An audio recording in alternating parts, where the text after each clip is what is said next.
அனைவருக்கும் வணக்கம். ஓம் சாய்ராம். அமரபூபதி அப்படின்றவர் வாழ்க்கையில் பாபா நிகழ்த்தின அதிசயங்களை தான் நம்ம ஒன்று ஒன்றா பார்த்துட்ருக்கோம். இப்போ இது 4வது வீடியோ. போன வீடியோவோட கண்டினியூஷன். கிட்டத்தட்ட அவர் 10 மாதம் அவங்க குடும்பம் நடத்திட்டு வந்த அந்த மளிகை கடையிலேயே அவர் வேலையை பார்த்துட்ருக்காரு. இப்போ பாபா கிட்டேருந்து மறுபடியும் இவருக்கு ஒரு உத்தரவு கிடைக்குது. என்னன்னா, நீ மறுபடியும் வெளிநாட்டு வேலைக்கு போக ஆரம்பிக்கலாம் அப்படின்றது. அதை கேட்டு இவர் சந்தோஷப்படுறாரு. இவர் சந்தோஷப்பட்டு இவங்க அம்மா அப்பா கிட்டேயும் சொல்கிறாரு. அவங்களும் சந்தோஷப்படுறாங்க. ஏன்னா இவ்வளோ நாள் அந்த மளிகை கடையில் வேலை செஞ்சுட்டு இருந்தார் இல்லையா, இப்போது வெளிநாட்டு வேலைக்கு போகலான்றத சொன்ன உடனே அவங்களுக்கு சந்தோஷமாகுது. இப்போ கிளம்பி சவுதி அரேபியாவுக்கு போகிறாரு. அங்கே இப்போ அவருக்கு வேற ஒரு கம்பெனியில் வேலை கிடைக்கிது. இது ஒரு கிளீனிங் கம்பெனி. சுகாதார இலாக்கா அதிகாரி அப்படின்றது அந்த நகரத்தை சுத்தப்படுத்தக்கூடிய ஒரு கம்பெனி. அங்கே ஆளுங்களை வச்சு வேலை பார்க்கறது, அதை எல்லாம் அந்த இடம்லாம் க்ளீனாக வச்சுருக்காங்களா அந்த குறிப்பிட்ட ஏரியாவெல்லாம் அப்படின்றதெல்லாம் பார்க்குறதெல்லாம் இவரோட வேலை.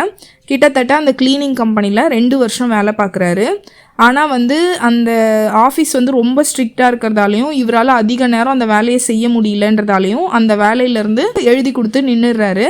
அதுக்கப்புறம் சென்னைக்கு மறுபடியும் வந்துடுறாரு. இங்கே பெங்களூரில் அவருக்கு வேலை கிடைக்கிது. அங்கே ஒரு 2 வருஷம் வேலை பார்க்குறாரு. 2 வருஷத்துக்கு அப்புறம் மறுபடியும் இவர் சவுதி அரேபியா வேலைக்கே போகிறாரு. இப்போ அவரோட வேலை ஒரு ஹோட்டலில் கிடைக்கிது. அதுவும் ஒரு கேட்ரிங் கம்பெனி. அந்த கம்பெனியில் சூப்பர்வைசராக இவருக்கு வேலை கிடைக்கிது. இங்கே நல்லபடியாக செஞ்சிட்ருக்காரு. இந்த வேலை செய்யும்போது தான் பார்த்திங்கன்னா இவர் வாழ்க்கையில் நிறைய பாபாவோட மிராக்கிள்ஸ் நடந்தது அப்படின்றத சொல்லியிருக்காரு. இப்போ இவரோட குடும்ப சூழ்நிலையால் இவருக்கு அதிகமான பணம் தேவைப்படுது. அதனால் பாபா கிட்ட இவர் ஒரு கோரிக்கையை வைக்கிறாரு. என்னன்னு பார்த்தீங்கன்னா, பாபா எனக்கு அதிகம் சம்பளம் வரா மாதிரியும் பணம் அதிகமாக கிடைக்கிற மாதிரியும் நீங்கள் தான் எனக்கு ஏதாவது ஒரு வேலையை ஏற்பாடு பண்ணி தரணும் அப்படின்னு சொல்லி அந்த கோரிக்கையை வைக்கிறாரு. இப்போ பாபா கிட்டேருந்து அதுக்கான பதில் வருது. ஏன் நீ இவ்வளோ அவசரப்படுற? ஒருபோதும் நம்ம அவசர கதியில் வாழ்க்கையை அனுமதிக்கக்கூடாது, இயங்கிறதுக்கு அனுமதிக்கக்கூடாது. அதோட போக்கிலேயே விட்டுடு. எல்லாமே இயல்பாக நடக்கணும். அவசரம் நம்மளோட நிம்மதியை குலைச்சிடும். ஏற்கனவே பாபாவோட சச்சரிதத்தில் எல்லாரும் படிச்சிருப்பீங்க, நம்பிக்கை பொறுமை.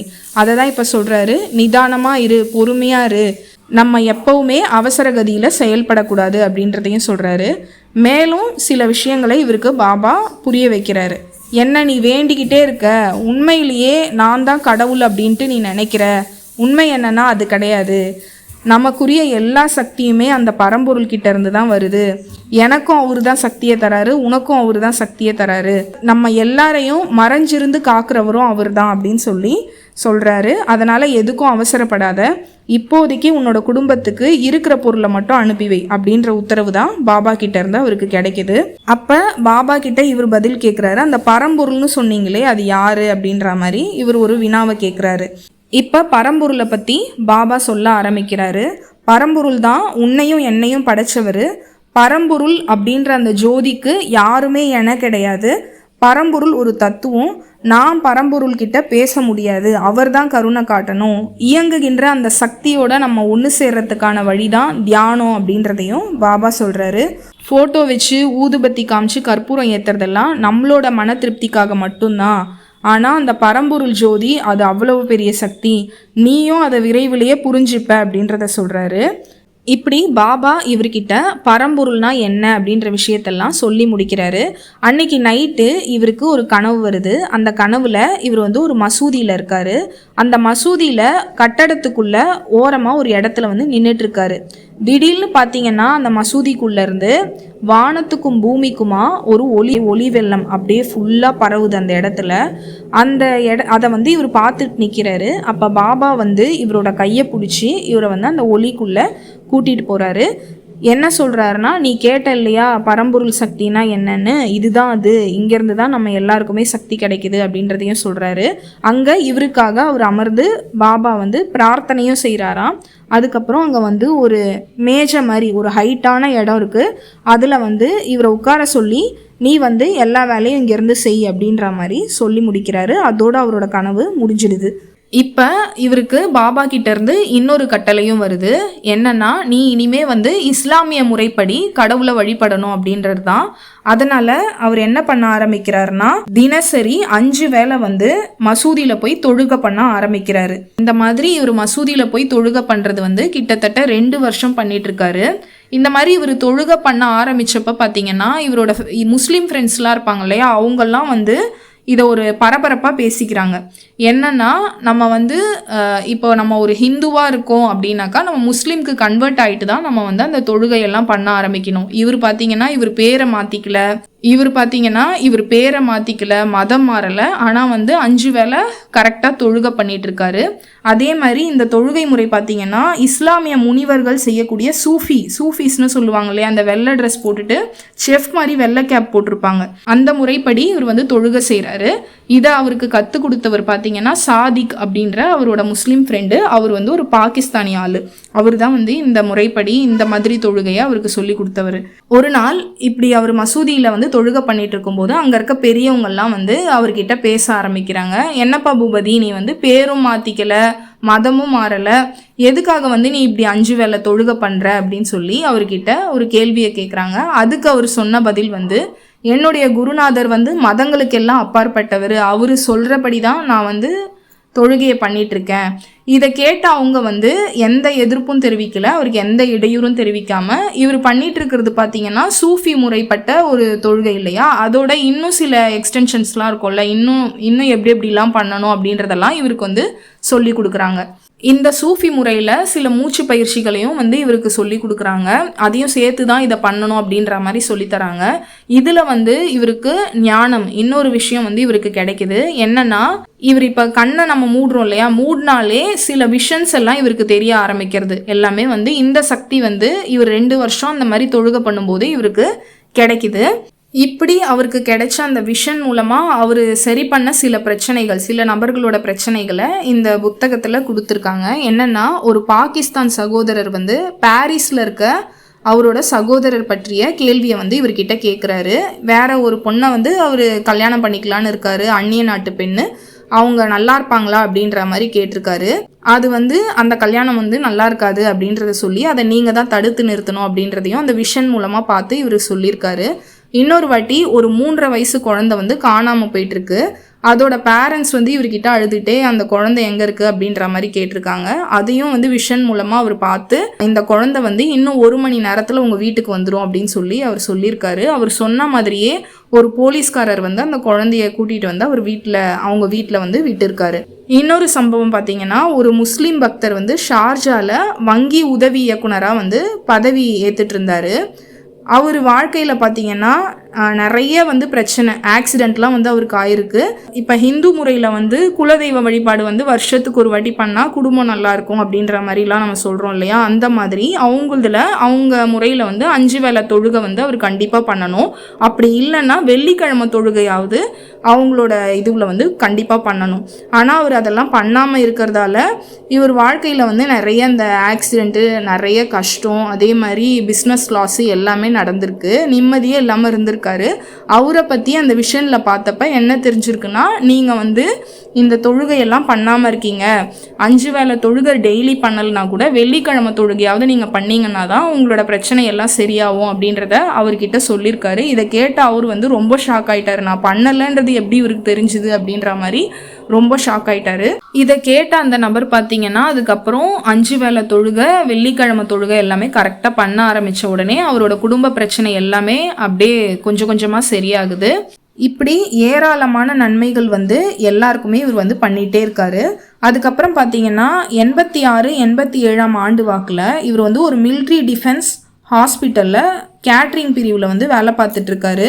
அங்கே வந்து இவர் வந்து கமிஷன்லாம் வாங்க மாட்டார். ஆல்ரெடி சொல்லியிருந்தேன் இல்லையா, சம்பளம் மட்டும்தான் வாங்குவார், கமிஷன்லாம் வாங்க மாட்டாருன்றதால இவரோட நேர்மை வந்து நிறைய பேருக்கு அங்கே பிடிக்காம நிறைய இவர் வந்து பிரச்சனையை ஃபேஸ் பண்ணுறாரு. அந்த காலகட்டத்தில் சுவாமி கிட்ட தொடர்ந்து வந்து பல தடவை வந்து இவர் வாக்குவாதம் பண்ணியிருக்காராம். யார்கிட்டனா பாபா கிட்ட. அதான் எனக்கு ஏன் இப்படி நான் இந்த மாதிரி பிரச்சனை எல்லாம் வருது அப்படின்ற மாதிரிலாம் கேட்டிருக்காரு. அதே மாதிரி தியானம் செய்யும் போதும் இவருக்கு வந்து நிறைய கட்டளைகளை பாபா அந்த ஹாஸ்பிட்டலில் இவர் கேட்ரிங் பிரிவில் வேலை பார்த்துட்டு இருந்தார் இல்லையா, அப்போ நிறைய வாட்டி கொடுத்துருக்காரு. அதுக்கப்புறம் ரம்ஜானுக்கு வந்து எப்படி முஸ்லீமுங்க 30 நாள் நோன்பு இருப்பாங்களோ அதே மாதிரி இவரும் வந்து அந்த நோன்பெல்லாம் இருந்திருக்காரு. சூஃபிகள் முறையிலையும் இஸ்லாமிய முறையிலையும் நல்லா வந்து ஒரு அவங்கள விட நிறைய விஷயங்களெல்லாம் தெரிஞ்சுக்கிற அளவுக்கு இவர் வந்து வந்துட்டார்.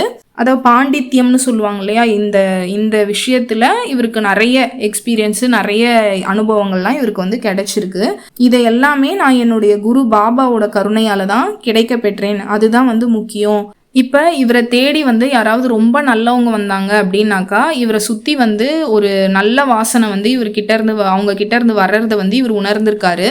என்னன்னா நல்ல அந்த பன்னீர் ரோஜா, சந்தன வாசனை, அதுக்கப்புறம் அந்த பூக்கள் வாசனை அதெல்லாம் வந்து வர்றது இவருக்கு தெரிஞ்சிருக்கு. அதுவே வந்து ஒரு கெட்டவங்களோ கெட்ட எண்ணம் பிடிச்சவங்களோ வந்தாங்கன்னாக்கா பயங்கரமான நாத்தம் வந்து அவங்கள சுற்றி வர்றத வந்து இவர் வந்து உணர ஆரம்பிச்சிருக்காரு. இதுவும் ஒரு விதமான ஞானம் எனக்கு வந்து இதை பாபா கொடுத்தாரு அப்படின்றத சொல்லியிருக்காரு. இப்படி ஒரு நாள் வந்து மசூதியில் இவர் வந்து தொழுகையில் இருக்கும்போது இப்போ பாபா கிட்ட இருந்து ஒரு மெசேஜ் மாதிரி இவருக்கு வருது. பிரசன்னமாகி ஒரு மெசேஜ் மாதிரி இவருக்கு கொடுக்குறாரு. என்னன்னா, இஸ்லாமிய தொழுகை நீ இது வரைக்கும் செஞ்ச இல்லையா, அது வந்து போதுமானது அப்படின்றது. இதுக்கப்புறம் நீ வந்து இதை செய்ய வேணாம் அப்படின்னு சொல்லி பாபா கிட்ட இருந்து உத்தரவு வருது. ஏன் இதை செய்ய வேணாம் அப்படின்ட்டு இவர் வந்து கேட்குறாரு. இப்போ அதுக்கு பாபா பதில் சொல்கிறாரு, நான் எதிர்பார்த்த ஞானம் வந்து உனக்கு வந்துருச்சு, அதனால் இந்த இஸ்லாமிய முறை வந்து இப்போதைக்கு போதும் அப்படின்ற மாதிரி அவரோட கட்டளை. இனிமே நீ வந்து 5 வேளை தொழுகெல்லாம் டெய்லி பண்ண வேணாம் அப்படின்றத பாபா சொல்லி முடிக்கிறாரு. இவர் இராணுவ மருத்துவமனையில் கேட்ரிங் டிபார்ட்மெண்ட்டில் வேலை பார்த்தாருன்றத சொல்லியிருந்தேன். ரொம்ப நேர்மையானவர். உணவில் வந்து எந்த கலப்படம் பண்ணுறதோ எதுவுமே இவருக்கு பிடிக்காது. அதனால் அதெல்லாம் கேள்வி கேட்டு நிறைய பேரோட பகைமையெல்லாம் சம்பாதிச்சிருக்காரு. அதே மாதிரி சம்பளம் மட்டும்தான் வாங்குவார், கமிஷன் வாங்க மாட்டார் அப்படின்றதெல்லாம் சொல்லியிருந்தேன் இல்லையா.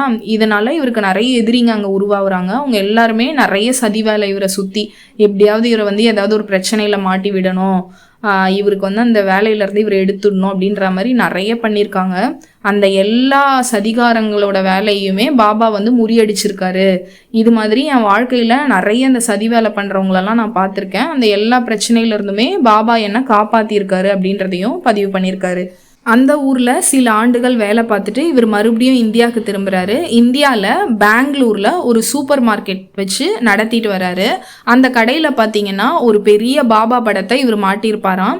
அந்த படம் எப்படி இருக்கும்னா, பாபா அருளாசி செய்கிற மாதிரி 2 கையும் தூக்கி வச்சு ஆசீர்வாதம் பண்ணுற மாதிரி இருக்கும் இல்லையா, அந்த மாதிரி ஒரு படம். டெய்லி இவர் வந்து கடைக்கு காலையில் வந்த உடனே பாபாவோட அந்த படத்துக்கு வந்து பூவெல்லாம் போட்டு ஊதுபத்திலாம் காமிச்சு அவருக்கு ஆரத்தி காட்டுறத ஒரு வழக்கமாக வச்சுட்டு இருந்திருக்காரு. அந்த கடைக்கு வர கஸ்டமர்ஸ் இருக்காங்க இல்லையா, அவங்களும் வந்து அந்த பாபா படத்தை பார்த்து வணங்குவாங்க. அதே மாதிரி இவரோட பாபா பக்தி வந்து அவங்க எல்லாருக்குமே ரொம்ப பிடிக்கும். அவர்கிட்டையும் நல்லா வந்து பேச ஆரம்பிப்பாங்க. அதே மாதிரி சில பேர் அந்த கடைக்கு வர கஸ்டமர்ஸ் பார்த்தீங்கன்னா ஏதாவது பிரச்சனையிலையோ சிக்கல்லையோ வராங்கன்னா அவங்க பிரச்சனையெல்லாம் கேட்டு அதுக்கு அங்கேயே கூட இவர் தீர்வு சொல்கிறதெல்லாம் பண்ணிட்டு வந்திருக்காரு. இப்போ வந்து அந்த கடைக்கு வர்றவங்கெல்லாம் என்ன நினச்சிக்கிறாங்கன்னா, இவர் தான் வந்து நம்மளுக்கு நல்ல விஷயத்தெல்லாம் சொல்கிறாரு, நம்ம பிரச்சனையெல்லாம் கேட்டு அப்படின்னு நினச்சிக்கிறாங்க. ஆனால் வந்து உண்மையிலேயே என்னென்னா, எல்லாமே பாபா எனக்கு சொல்கிற விஷயத்தை தான் நான் அவங்கக்கிட்ட சொல்கிறேன். அப்படி ஒரு சம்பவத்தை வந்து இவர் இந்த புத்தகத்தில் பதிவு பண்ணியிருக்காரு. ஒரு ஹஸ்பண்ட் ஒய்ஃபு, அவங்களுக்கு வந்து கல்யாண வயசில் ஒரு பொண்ணு இருக்குது. அந்த பொண்ணுக்கு வந்து கல்யாணம் பண்ணி வைக்கலாமா இல்லை வந்து இன்னும் மேலே படிக்க வைக்கலாமா அப்படின்றது அவங்களோட குழப்பம். அதை வந்து இவங்க கிட்ட பேசிகிட்டு இருக்கும்போது அதை வந்து அவங்க சொல்லியிருக்காங்க.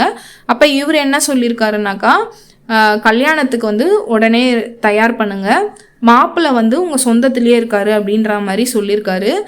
அந்த பொண்ணுக்கு வந்து மேலே படிக்க வைக்கிறத விட கல்யாணம் பண்ணுறது தான் நல்லது அப்படின்ற மாதிரி சொல்லி அமைச்சிருக்காரு. அதே மாதிரி இவங்களும் வந்து சொந்தத்திலேயே ஒரு மாப்பிள்ளை இருக்காருன்னு சொன்னாங்க இல்லையா, அவரு கூட தான் அந்த பொண்ணுக்கு வந்து திருமணமும் நடந்திருக்கு.